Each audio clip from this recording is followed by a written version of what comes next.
Hey guys, it's Mitch. How's it going? We're back to do some more Valiant. We're going to take a look today at Eternal Warrior #1. So just before we get into it, if you enjoyed the channel, if you feel like you might want to help out a little bit, go subscribe on my Patreon.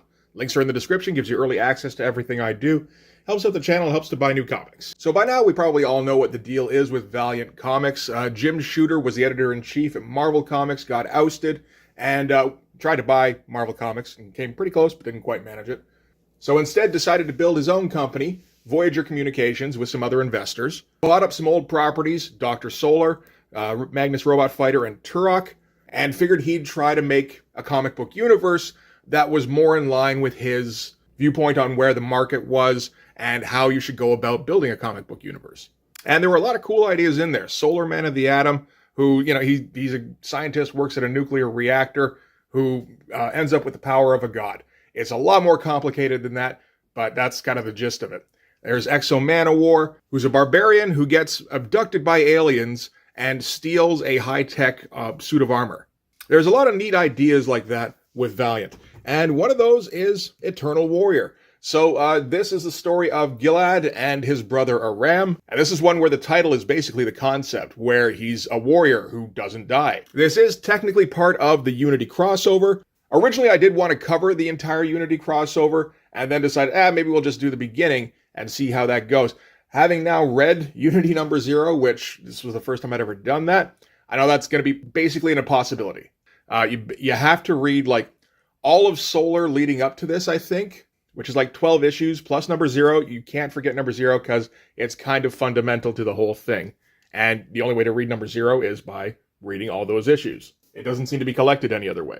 So I was wondering if I should even cover this because, it is part of the crossover, but there's enough in it that we can just kind of, get hints on what the crossover's about, and the rest is just the story of Gilad. So let's get into this. We can start with the cover. So as part of the Unity crossover, Jim Shooter decided to make everything kind of a theme. So he got Frank Miller to do a cover for every Valiant book that was going to come out in May of 1992. And then he got Walt Simonson to do the cover of every issue that came out in June. And every issue would be kind of linking theoretically. I mean, it's pretty basic linking, but it is cool to at least have these like thematic covers. And this, I think, is probably the best one of the bunch for Frank anyway. A few of them are pretty good. Like we got like the Shadow Man one here. That's not bad. Anything I feel like that could be related to Sin City in some way, Frank went a little bit extra on. Like this isn't too far off from like Dwight jumping through a couple of the windows that he does in the series. And then you get stuff like Solar, which, is okay. He's flying and there's a moon and you go, oh, the linking image is like hands. And it's like, okay, all right. Like this one's a bit better in my opinion. You get our main guy here, Gilad, who gets the full Sin City treatment with the no holding lines, no outlines, all the great folds and everything in his outfit. That's a great pose. I don't see Frank doing that pose too often, particularly as the further you get into Sin City when his guys get all stiff and blocky. And he seems to be taking out somebody in, I would think, World War II based on the helmet, except I'm pretty sure they didn't have Uzis in World War II. But Frank knows how to draw an Uzi, so I guess that's what that guy gets. But yeah, very good cover. Maybe in contention for Best Valiant cover. Probably going to be a runner-up to some of the Barry Windsor-Smith stuff, but what can you do? All right, so this is Unity Chapter 2, which we're going to ignore. Footprints on the Sands of Time. So written by Jim Shooter, penciled and inked by John Dixon. Oh, he's doing his inks too. Good stuff. So we're going to start out in Anatolia before history, as the caption helpfully tells us. So this is approximately 10,000 years ago, where a couple of nomad warrior tribes are battling it out. You got the leader of the one tribe versus the big tough guy from the other tribe. And that's not a bad opening splash, and it's going to be pretty much in theme for basically the rest of the comic, where there's some solid fundamentals going on here, like, decent figure work. There's some good depth. There's some nice framing, like with the hills off in the background here. I like the use of shadows here to kind of separate the figure from everything below him here. It's good stuff, and just you look at it and the finish isn't particularly exciting. And, that's what we're going to get. It's pretty good art that you hope the story is good enough to kind of propel it. And I think in this case, it pretty much is. So the leader of the one tribe is like, okay, men, watch me. I'm going to bust open this guy's head. And then all of his buddies are going to run away. And then we will reap the rewards. And that's pretty much exactly what happens, because he's got the spirit of the jaguar in him. So leaps on the big guy, gets an axe in the gut for his trouble, but is able to snap his leg, like his knee. That's all right. Little extra violence never hurt anybody. And, managed to get on top of him and smashes his face in. Good job. So this guy seems to be somewhat preternaturally strong, and he's going to pass that on to his kids, actually. Or it's going to get amplified in his kids. The fight itself is fine. Again, just not particularly exciting. Like, there isn't really a cool shot in here. And given the fact that it's, we get a fair bit of action going on, you should be able to just stumble upon some, I would think. But no, it doesn't really get there. It's all just, structurally sound. Everything's pretty clear. There's no real confusion on what is happening in any given panel or overall for the sequence. So I'm sure Jim Shooter was quite happy with all of that. So as predicted, once the big man's head is smashed in, all of his buddies decide they can't possibly win. They all scatter, and the hunters track them down. Afterwards, the leader celebrates with his son Gilad, while the rest of the tribe basically plunders the opposing tribe's camp. And, we're taking everything from you. We're taking all your goods, your women, your children are probably going to be slaves. I mean, that's generally how it works. And Gilad's little brother Aram runs up. And at this point, Aram really wants to be his big brother. Gilad's about 11, Aram's 9. And he's starting to show that he has that same enhanced strength that his dad has, as he picks up a stick and breaks it. And just like, oh shit, you are a strong kid. It's like, it's a pretty big stick. I guess that was impressive. And the father celebrates because, he's sired such mighty sons. And, how our tribe will prosper with you among our ranks. And, again, art's all fine. All fairly clear. Like, this is kind of nice stuff here, where, Gilad and his father are talking, and Aram runs up, and, they're kind of framing him, and everything is pretty clear on what's going on. This shot here is pretty nice, where all the opposing tribe is driven away, while the tribe leader and the other warriors kind of drive them off. Like, this looks like a very old school kind of shot, like 30s or 40s even. And we see right from the beginning here, actually, that Gilad's got this sleeve that's tied onto his arm, and that's kind of going to stay with him for like his entire 10,000 year life, which is kind of cool. It's just like an affectation. So from the victory, we cut to 30 years later in Mesopotamia, where Gilad is now the leader of the tribe, as you would expect. In addition to having an increased lifespan, he's also got enhanced strength and speed, although he's not as strong as his brother Aram. And he's got the mitts of power now that his dad had, the jaguar claws. So he's going to be their lead warrior, obviously. And again, it's a nice shot. And just popping Gilad out from the panel border kind of makes him more noticeable. But we still got a lot of figures in here and a fair amount of background. Now, this might even be on a little bit of a Dutch angle. It's a very well-constructed shot. So Gilad finds his brother, and he's horsing around with the village kids. They've got this river that they like to play around in. So he's going to dam the river with a giant rock that, he shouldn't be able to lift. And the plan is that with the water not being able to release, it'll churn it up and it'll piss off all the fish, and the fish will eat the children. And it's hard to tell entirely if he's joking or not. And Gilad's like, okay, but that doesn't matter because we're going to be moving on pretty soon anyway. So I think your fish plan's kind of not going to pan out the way you want it to. So Gilad tells Aram about their next target because they're a band of raiders, essentially. They don't really have farming knowledge or the ability to really sustain themselves, so they have to live off of raiding other cities, outposts, other tribes, that sort of thing. And Aram's kind of sick of it. He's like, look, I just kind of want to hang out back at the camp with my wives, man. And again, fairly nice looking stuff. Whole lot going on in this panel here. It's just the finish isn't as nice looking as you would like it, I suppose. So back at the camp, Aram immediately finds his wives, and he's hanging out with the kids. And, he's just like a jolly family guy. And Gilad sits with his father, who's now an old man. I guess he's like the tribe wise man, essentially. And they both kind of muse over the fact that Aram just basically doesn't fit in the way he should into the tribe. Because, he's got the same kind of advanced powers that Gilad has, or, pretty close to, just a little bit different on the scale. Like, he should be one of the mightiest hunters in the land. But all he wants to do is hang out with kids and women, which, is kind of unseemly. And Gilad's father takes it as a failure as a parent that his son is so, sensitive and just enjoys life.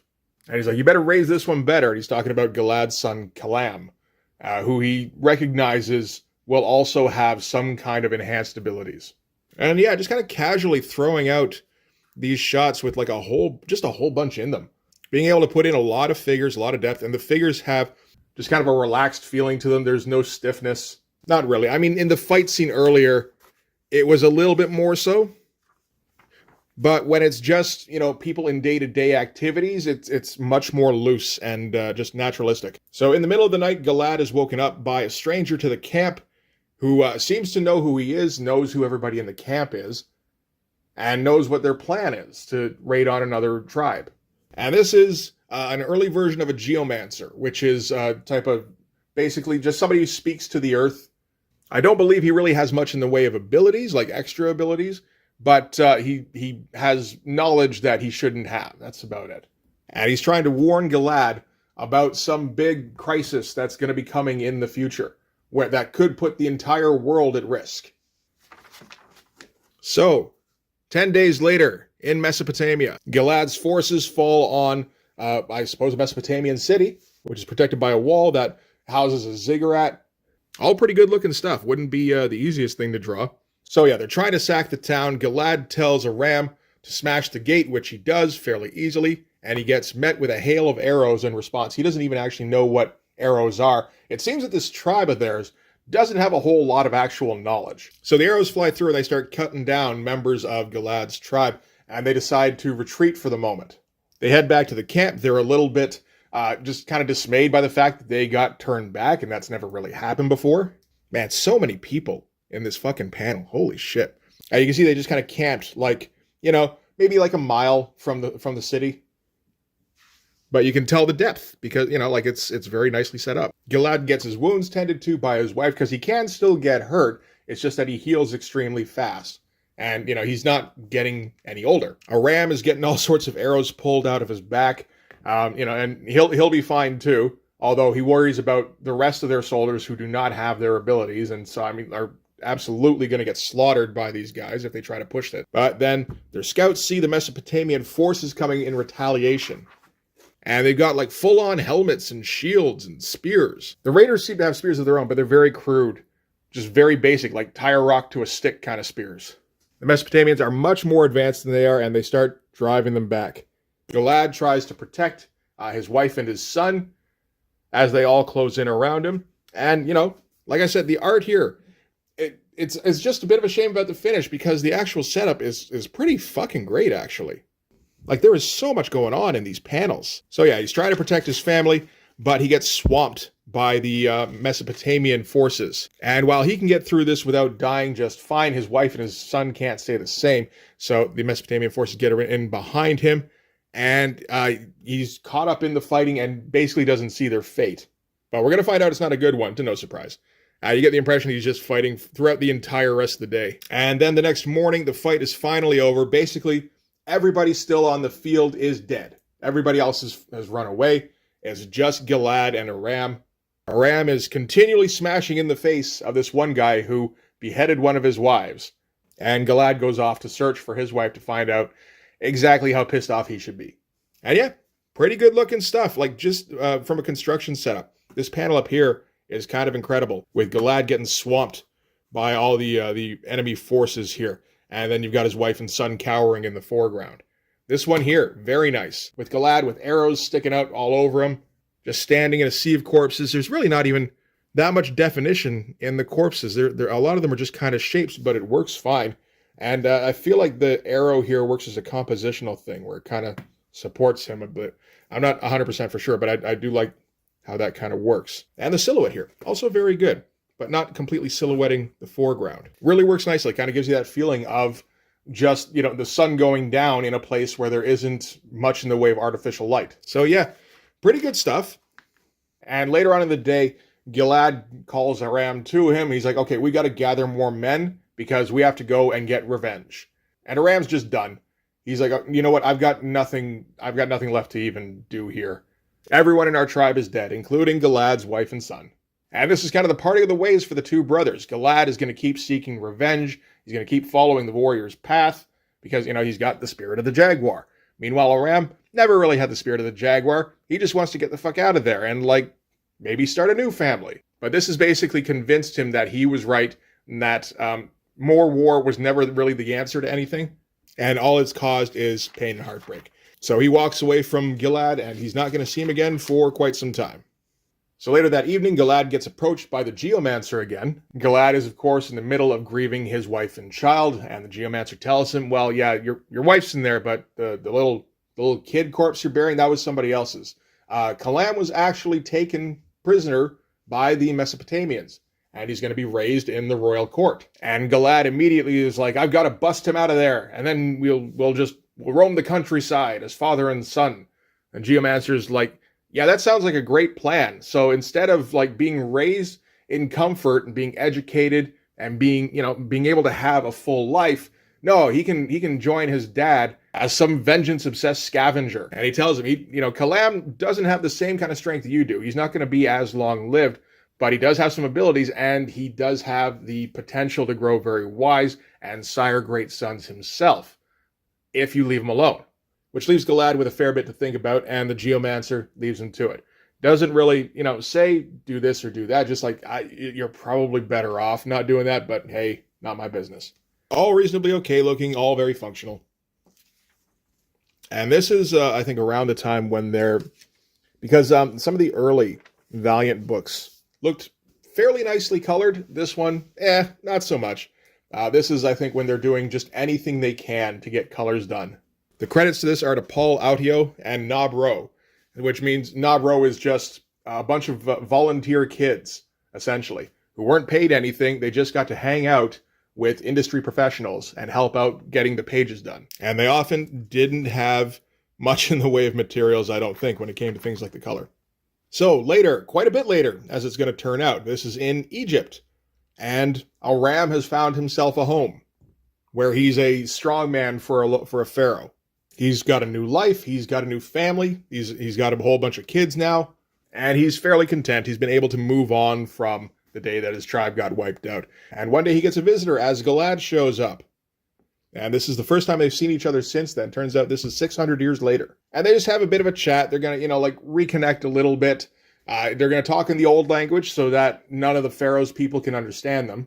And yeah, they're just kind of shooting the shit. There's some fun stuff going on where like Aram's like, I heard about some guy named Gilgamesh who was a great warrior king. And I'm like, oh, is that my brother? And Galad's like, no, that wasn't me. Actually, that was my grandson, because he's one of Kalam's kids. So Gilad did decide to leave Kalam to be raised by the local nobility. And he's been just kind of wandering since. He hasn't tried to take his revenge. He's just been kind of slowly getting wiser. He's been hanging out with that Geomancer more and realizing that his presence kind of changes the world because, he's wandering around from place to place. And as a guy who's now lived for 600 years, he's starting to understand long-term ramifications and how to affect change. So that's all fairly interesting. And he speaks specifically about the stone that Aram used to dam the pool earlier on, 600 years ago, and how he's been there recently and saw that the stream eventually eroded the stone. And he thought about how that could essentially be him, where he could be the stream. And by choosing to walk the right path, he could maybe shape events somewhat, and maybe even try to change, the people around him to try and make them less prone to cruelty and injustice. So slowly becoming a superhero. And eventually he's got to take off. He's not really comfortable staying in one place for too long. But before he goes, he talks to Aram about how the Geomancer keeps talking about the end of the world is coming. He's been saying it for like 600 years. And how he wants Aram beside him at that time. And Aram agrees. Yeah. All fine, all functional. The story's fairly interesting. And then we're going to cut to modern day. This is 1992. So, interesting choices for when to stop in the time stream. When Gilad was a little kid, then when he was a leader, and then essentially 600 years later when he's had a bit of a change of heart, and now modern day. We're not really touching on anywhere else in between. I guess you certainly can. You can go back and do a mini series. You can do a little storyline that's based off of, 5,000 BC or 1200 AD or whatever down the time stream you want to do. Of course. Gilad was there, and he was hanging out and shaping future events. So this is where it's going to start tying into the Unity storylines, so we don't have to pay as much attention to this stuff, I guess, but basically Gilad's just going to ride up to a dive bar, and, He's going to try and use the payphone, and some biker there is going to try and charge him a toll, so naturally Gilad is going to fuck everybody up in the room. Once he's done doing that, he calls back to his lawyer in London in a photocopied panel. Fine. It's Valiant. Valiant's going to do anything it can to get the books out. They don't care too much about the quality of the art. Like, it's a commonly used practice and everything. It's just like, you could have drawn that, man. It would have looked a little bit better. And I could have been impressed by, like, hey, look at that drawing of Big Ben. That's all right. But no, such is not the case. So anyway, calling back to his lawyer in London, and it seems like he's kind of living out his plan of affecting the world subtly. So he talks about what they accomplished in the Eastern Bloc. They don't say exactly what that is, but just that he had a hand in whatever it was. And while he's on the phone, we see him playing with a necklace of human teeth that he scavenged from the bikers, who he refers to as barbarians. So just showing that, yeah, he's still kind of got a little bit of the old ways in him. And then back at the Sheraton Hotel, he meets up with his assistant, who is his lawyer's daughter. She kind of fills him in on what's going on, where he's independently wealthy. He's probably got controlling interests in several companies. He's doing something politically and like some cloak and dagger type shit, maybe constantly. He sets out a suitcase on the bed that's full of weapons, and his aide doesn't even blink, so this is just business as usual. She does come on to him a little bit when he's in the shower. So we're not sure exactly what the nature of the relationship is there, but they seem to be fairly intimate. And he's going to sit and tell her about how he came across a geomancer recently. So this is the newest one. This is Jeff, who I think first shows up in Solar number 10. He's like a little kid, but he speaks to the Earth and all that, and he's the one who's gathering all the superheroes to deal with the Unity threat. And he's been telling Gilad about how, the end of the world is coming soon, and he has to be ready. And he's like, dude, I've been hearing that shit for 10,000 fucking years. I used to get myself ready for this kind of thing. Anytime there was any kind of battle, I'd think, oh shit, is this it? And then after the fucking millennia pass, I'm like, okay, no, just geomancers are paranoid, or the Earth is, or something. But recently he started seeing things that are starting to change his mind, such as he's met Solar, Man of the Atom, and that'll kind of, after 10,000 years of seeing weird shit, that's probably a step above. And he says how he's met other people as well who are kind of at least different. So, I mean, the guys who were involved in the Unity crossover could be guys like Rai or Shadow Man or the Harbinger kids. I don't imagine he's met Magnus, but I suppose it's possible. And just all these weird people kind of gathering together seems like it might actually be happening this time. And at that point, he receives a call from Geomancer Jeff, who's in a state of distress. Meanwhile, Jillian's calling some contact that they discussed earlier, who's being chased, and apparently knows that agents against Gilad's interests are on their way to the hotel here as well. And that's when there's a knock on the door with the gun. And shooting starts, but before Gilad can take a shot back, he starts getting teleported away because Jeff the Geomancer has done something. And before he goes, he throws his gun to his assistant and goes, good luck. And that's kind of where we leave the assistant, where she's just kind of sitting there waiting with a submachine gun while a whole bunch of, armed thugs bust into the hotel room. And I know there's people who don't like the the Valiant energy signature thing. I don't mind it. I think it's all right. It's like an early stab at trying to do like light refracting before they had CG. They wanted to try and come up with something that was different and like had its own look.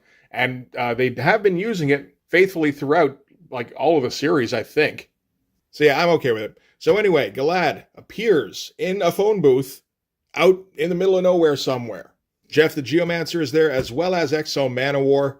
It's kind of weird to just see him standing around, but apparently he's on Jeff the Geomancer's side because he threatens to split Gilad in half if he comes near him. Gilad is, of course, just pissed off because he's probably just gotten Jillian killed by just casually teleporting him away. And the way he apparently teleported him is that he's got a hold of Solar's hand. This was done in Unity number 0. I saw that. I'm not sure exactly what the deal is, though. I didn't read the whole thing. It got fairly apparent that this thing was going to be way too complicated to even talk about just on its own without referencing back to like a few dozen other comics. And then we're going to end with where we ended in Archer and Armstrong number 0, actually, where Archer and Armstrong are on the other end of a bunch of guns from some thugs in uniform.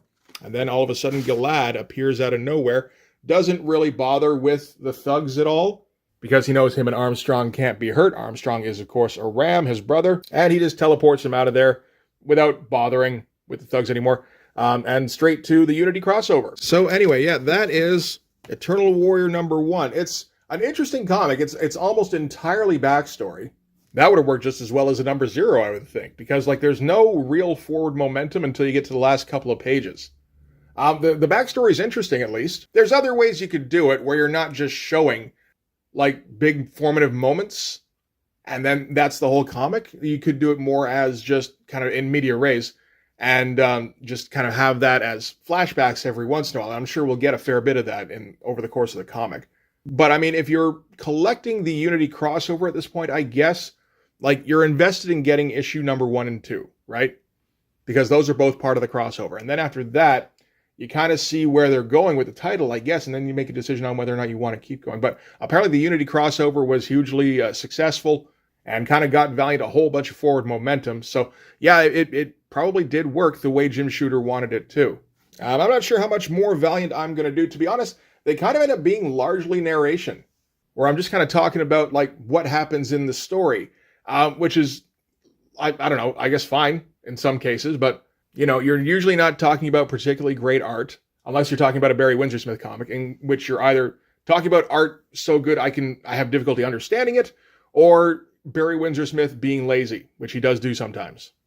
So not the most ideal. I'm not sure how many more Valiant comics we'll do. We can hit a couple more #1s along the way, but for this one anyway, that's going to do it. Thanks very much for watching. If you like this video, please hit like, hit subscribe, hit the notifications so you know when the next one's coming out. Go over and subscribe to my Patreon. It gives you early access to everything I do, from the Blood Force stuff to the YouTube videos before they get uploaded to YouTube, as well as some Patreon exclusive content. You can also follow me on Instagram and DM me there for commissions, and you can join the Blood Force Discord server. But yeah, that's going to do it. Thanks again for watching, guys. I'll see you in the next one. Bye-bye.